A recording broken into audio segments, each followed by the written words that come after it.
I'm Anil Kumar, and in this video I will show you how to sketch a proper graph of a function. We'll actually follow an algorithm to sketch it. Here's a question from the test paper. It says, use the algorithm for curve sketching to sketch the function. Function is a rational function. F of x equals to 6x squared minus 2 divided by x cubed. Now these are the steps. The first one is determine whether function is even, odd, or neither. Determine domain and any discontinuities. Determine the intercepts. Find any asymptotes and determine function behavior relative to these asymptotes. Find the critical numbers. That is to analyze the first derivative in this case. Determine intervals for increase and decrease. Identify any local maxima or minima. Determine intervals of concavity, that is second derivative. Determine points of inflection and sketch the function. Label asymptotes, intercepts, local extrema and points of inflection. Only if you give all these details you really get full marks for curve sketching. Let us look into them in details. So here I have just copied the same question in short, writing the function f of x as 6x squared minus 2 divided by x cubed, and these are different parameters which will define a good graph for us, and we'll sketch it on this side. So that means to provide the details of each step we need additional paper. So here is how I'm going to do. So we'll discuss one by one each parameter. The first one here is symmetry, right? So let's look into symmetry. Symmetry could be even or odd. To find symmetry, we have to find f of minus x, correct? Replace x with minus x. We get 6 minus x whole square minus 2 divided by minus x whole cube. Now that is equals to 6x squared minus 2 divided by minus of x cubed, or you could write this as minus of 6x squared minus 2 divided by x cubed. So that is minus of f of x. Now what kind of symmetry do we see? Clearly it is odd symmetry, right? So it is odd symmetry.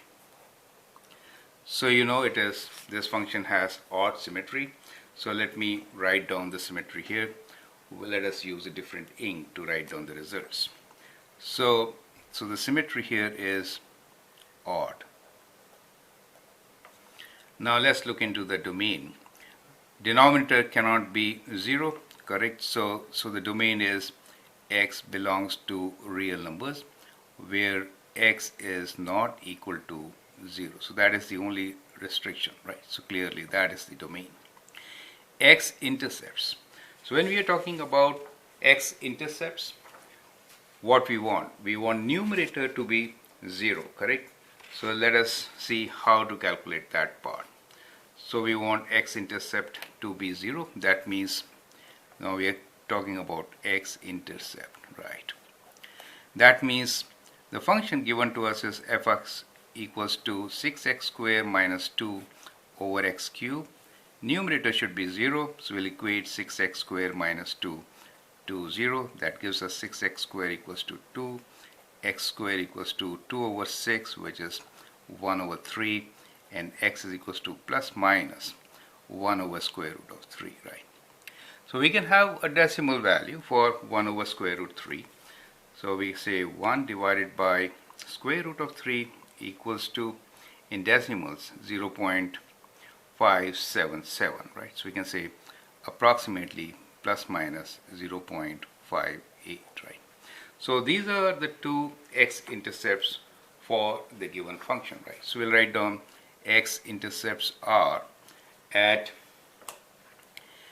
x equals to plus minus 0.58 approximately, right? So we have approximated this value. Now let's talk about vertical asymptote. Vertical asymptote is when denominator is 0, and here we get it at x equals to 0, right? So that is the vertical asymptote. Let me highlight it here. So that is y-axis is the vertical asymptote. Okay. Now whenever you find asymptote, you have to check the behavior of the graph near the asymptote. Now what does that mean? Behavior of the graph near the asymptote. It means when you approach the asymptote from the left side, do you approach positive infinity or negative infinity? When you approach from right side, do you approach positive infinity or negative infinity? So that is what is the behavior, right? Now, easy way to find this is to substitute a value and check. So I'll write behavior near the asymptote as when you approach x from, because 0 is your asymptote, so 0 from left side means minus. In that case, y approaches what? This is what we need to find. So easy way here is substitute a value which is on the left side of 0 but very close. Okay, so let us say we take a value minus 0.1, right? We could take such a value. So let's do it. So we'll evaluate the function at a value close to 0. So I'm doing 6 within bracket minus 0.01. Let it be very, very close. Okay, bracket close, square, minus 2. So that is the numerator, right?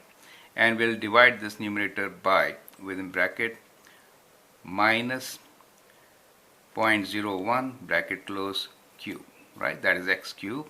And that gives you positive answer, 199,9400. Very large positive answer, correct? So we'll say that this is positive infinity. So we can mark this like an arrow going upwards. Do you see that? So that becomes the, I should say, let us say here, right? So further away. Okay. So that becomes your behavior from the left side. Similarly, we can also substitute the value when x approaches 0 from the positive side and check what happens to y. Now in that case, we'll take a value which is 0.01. So 6 within brackets 0.01 whole square minus 2, that is the numerator, right? Divided by,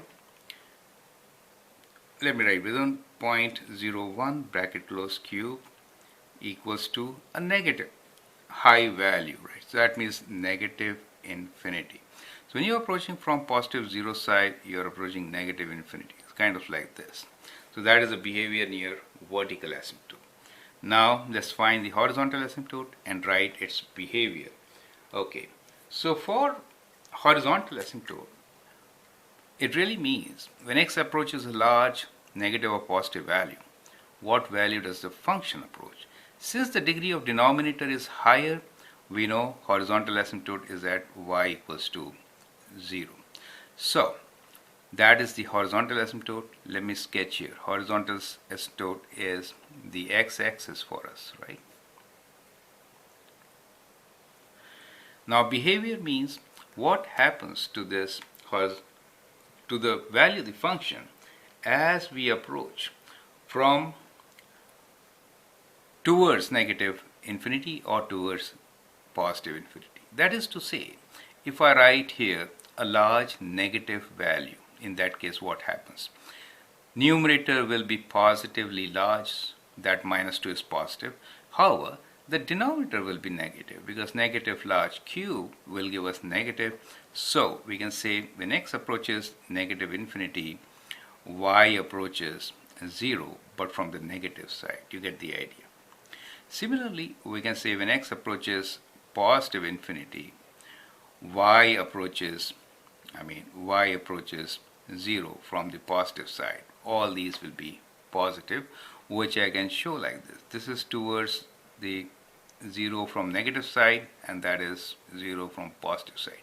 So these arrows indicate relative behavior of the function near the asymptotes, right? So we have done the symmetry part, the domain, x-intercept, vertical asymptote and behavior, horizontal asymptote, relative behavior. Now let's find the derivative and then find the value of maximum, relative maximum or local maximum and minimum values. Okay, so what I will do now is find derivative of the function and we will analyze that. So we are given the function f of x as equals to 6x squared minus 2 over x cubed. So the derivative for this function will apply the quotient rule, right?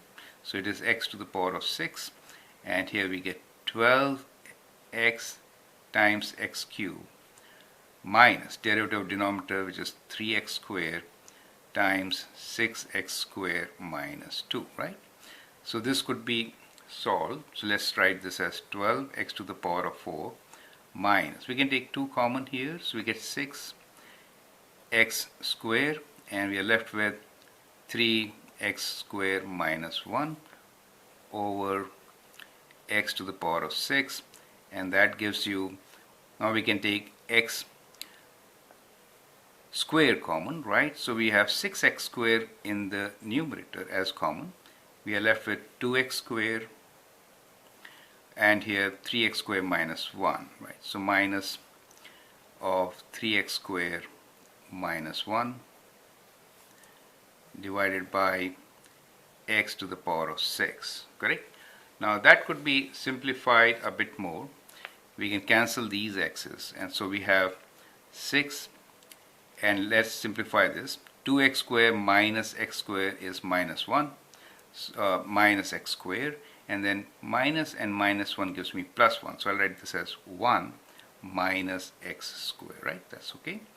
Divided by x to the power of 4, right? So that becomes our first derivative, right?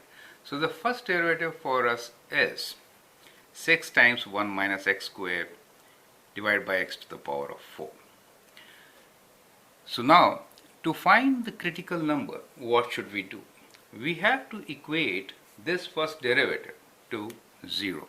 So we'll find the critical number.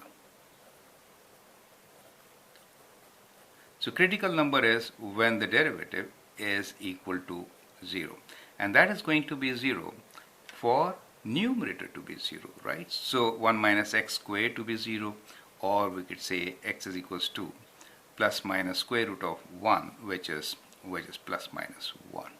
So we found that the critical number is at plus minus 1 for numerator to be 0, or it could also be when the derivative is undefined, and that gives us another critical number, and that is at x equals to 0. So these are the critical numbers which we should analyze for relative maximum or minimum, right? So we'll now analyze these critical numbers for maximum, local maximum or minimum, right? So let us take some test points and analyze. So what we have here is, let us say, the critical numbers minus 1, 0 and plus 1. Test points which we can take is minus 2, minus half, half and 2.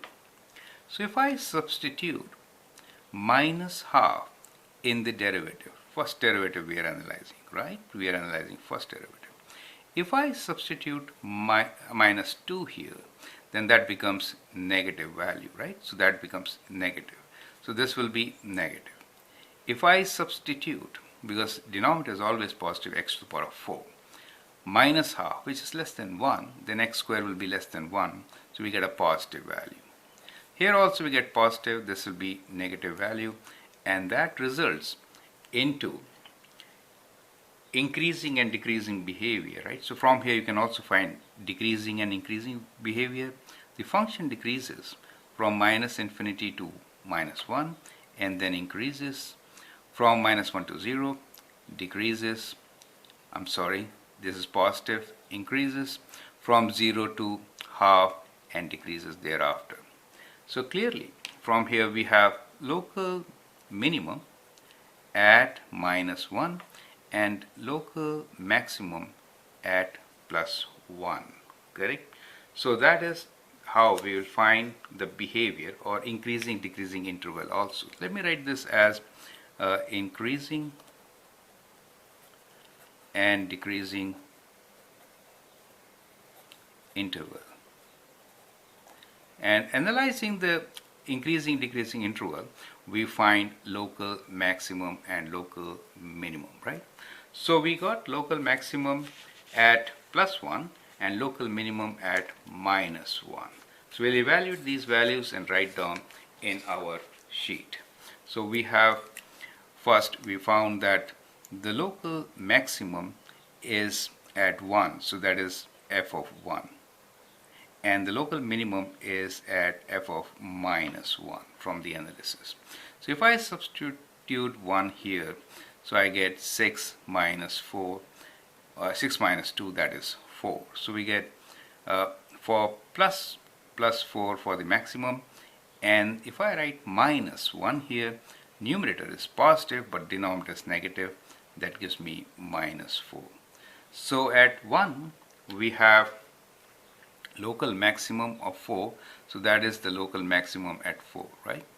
And at -1 we have a minimum at -4. So these are my points which indicate local maximum and minimum, right? Now let me also write down the expression for derivative here, since I'll use it for the second derivative, correct?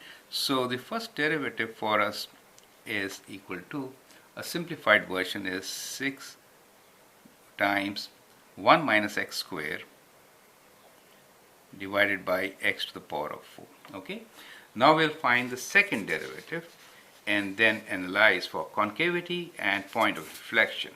Right, so second derivative, we'll start with the first derivative itself, which is given to us as 6 times 1 minus x square over x to the power of 4.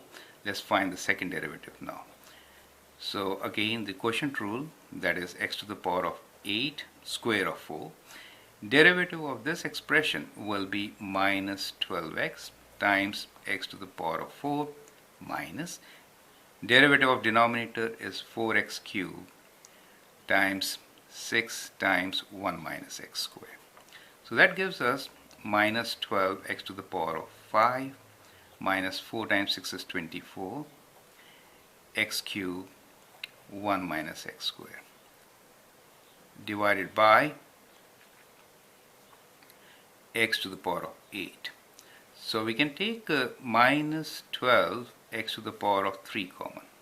So that leaves us with x square and 2 times, so because we've taken minus, right, plus 2 times 1 minus x square.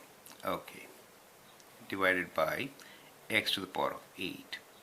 Now x to the power of 5 and x to the power of 8, so we get x to the power of 5, 3 and 8, 8 minus 3 is 5. So we get 5 in the denominator minus 12 within brackets x square plus 2 times minus x square will give us minus x square, and here we get 2 times 1 minus x square, right? That is what we get. And now to analyze for the critical numbers, we have to equate this to 0, right? So for critical numbers, f second derivative should be equal to 0 or undefined, right? Or undefined. So that gives us values as x equals to plus minus square root of 2, that is for 0, and 0 for undefined, correct? So now let us analyze these values. Okay, to analyze these values, we'll again take test points, right? So we have minus square root 2, 0, plus square root 2. We are analyzing the second derivative. We'll take test points. So let us take a test point minus 1, plus 1. We can take a test point, let's say 2 and minus 2. Now if I substitute minus 2 here, then what happens? So if I substitute minus 2, then the numerator is negative because minus 2 square is going to be higher than this, denominator is also going to be negative, and we have three negatives, right? So we have one negative times the other negative divided by another negative, right? So these three will result into negative. That means concave down. So in this interval, we have a function which is concave down, since we are looking for negative result, right? So this is overall negative. Is it okay? Okay. However, if I substitute -1 in this expression, in that case this is negative, that is positive, this is negative. So we are having combination of negative, positive divided by negative, right? So that's easy way. We don't need the value, right? So overall we get a positive result. That means the function will be concave up, right, in this time. That is how it is going to be. Similarly, if I substitute 1 in this expression of second derivative, minus 12 is always minus, and 1 will result into minus for the other term and positive for denominator, and that gives us overall positive, right? So now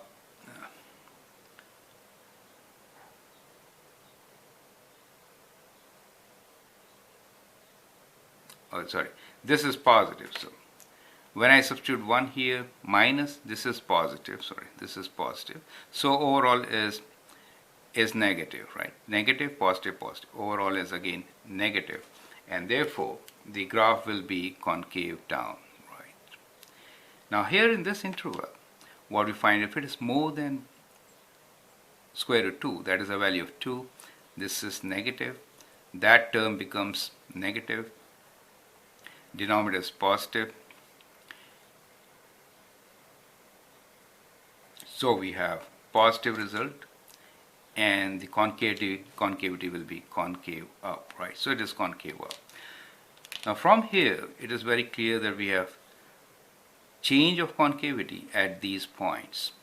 Here we have a vertical asymptote, right? So this is a vertical asymptote, so there is no point of inflection here, but we have 2 points of inflections. One is at minus square root 2, so that is one point of inflection. The other one is at square root 2 itself. So these are the 2 point of inflections for us. So at these 2 points of inflections, we can find the value of the function, okay? So we can now write down that the second derivative, from the second derivative, we can write the point of inflections are at f of minus square root 2, and which will calculate the value, okay? So let's calculate this value of f of minus 2. So we know it is 6 times 2, basically square root 2 square will be positive, minus 2, that is the numerator, divided by, within brackets, minus 2 to the power of, so when we say 3, and that is square root 3 over 2, right? So to the power of 3 divided by 2, bracket close, right? So that is what we have, equals to, okay. So let's do this calculation again. So we have minus 2 square root, we have 6 times, minus 2 square root is 2, so times 2 minus 2, that's the numerator, divided by, within brackets, we have minus square root 2 to the power of 3 over 2, right? So it is basically negative value, negative, and then we have square root 2, let me write square root 2, bracket close, and then the bracket close should have been outside. So what we have here is 6 times 2 minus 2 in the numerator, divided by square root 2 cube, and then we'll put a negative sign since it is negative, right? So we'll do, we can do 2 to the power of 3 over 2. 3 divided by 2 equals 2, and that will make negative of this. So this is minus approximately 3.5. Is it okay? Now similarly, we can find the value at plus square root 2 also. So f of square root 2 will be, we know the functions are odd, so it will be plus of this. So we can write 3.5. So at times we do not have to do both, since we know it is odd function, right? So, and we also found that the concavity for the function is, we will show the symbol itself. It is concave down and then it is up, concave down and then up, and the intervals were from minus infinity to square root 2 minus. So these are square root 2's, okay, this is plus square root 2. I mean, this is 0 and this is plus square root 2, right? So that is how the intervals were, right, for the derivative. Now actually we have all the information to sketch a good graph. So what we have here is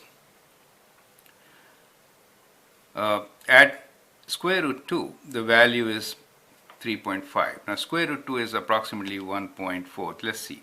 Square root 2 is basically in decimals 1.4. So that means slightly closer to 1.5. We are looking for minus 3.5 as point of inflection. So here 3.5 means kind of this place. So that is the point where we are looking for point of inflection. Similarly here 3.5 will be, I mean, kind of here, right? So this is 3.5. So 1, 2, 3, 3.5 is, this point is here, not there. More than 3, right? So more than 3, and then that is the point of inflection. Now, point of inflection and concavity. So the graph should be concave up here. Do you see that? So we'll make it like concave up here and then concave down, since the concavity changes. Do you see that part? So that is how you have to draw it. So here we have concave down, so that is why we are looking into concavity. So it is concave down, and then from here it is concave up. That gives you this part of the graph, correct? Now when we say it is concave up here and approaching this place, then that is my x-intercept, 0.58, right, somewhere here. So what we have here is kind of like this. So the graph will go like this, and it is concave up. Do you see that part? Concave up. That is how you should be drawing.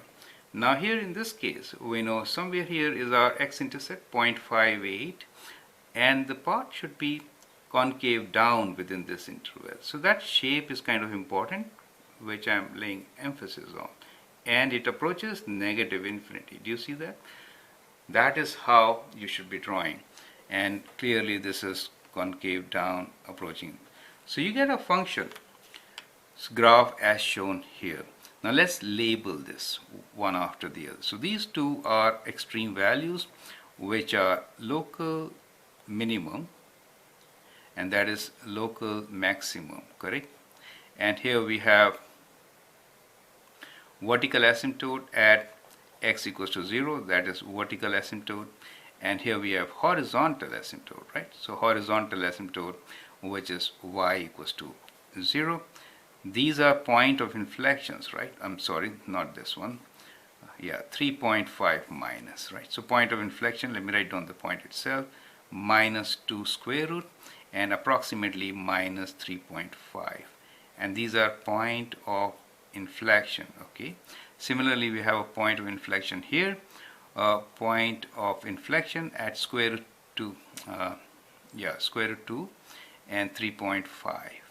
Okay, so that is the point of inflection, and these arrows indicate behavior near the asymptotes, and these are my x-intercepts, right? So I have x-intercepts at 0.57 recurring with minus sign, and here another x-intercept at 0.57 recurring at on the right side of 0. So that is how you can clearly sketch the graph. Now let me summarize here the steps. The first step which we took was to understand the symmetry. Here it was odd symmetry. We found the domain. It is all real numbers not including 0. There is a vertical asymptote at 0, right? So x equals to 0 is the vertical asymptote. X-intercepts you can find equating numerator to 0, vertical asymptote by equating denominator to 0, behavior near the asymptotes by substituting a value which is very close to the vertical asymptote from either side. Horizontal asymptote is here degree of denominator is higher than the numerator, therefore x-axis is the horizontal asymptote, and the behavior we found by taking up a value which was negatively large for approaching left side and negatively large for positive large for the right side. So the function approaches horizontal asymptote from below towards the left side and from above towards the right side. Analyzing the first derivative, we got local maximum minimum, and analyzing the second derivative, we found concavity and point of inflection. Putting all this with a label diagram gives you the exact curve which we are looking for. I hope the steps are absolutely clear. I'm Anil Kumar. You can subscribe to my videos and learn a lot. Thank you and all the best.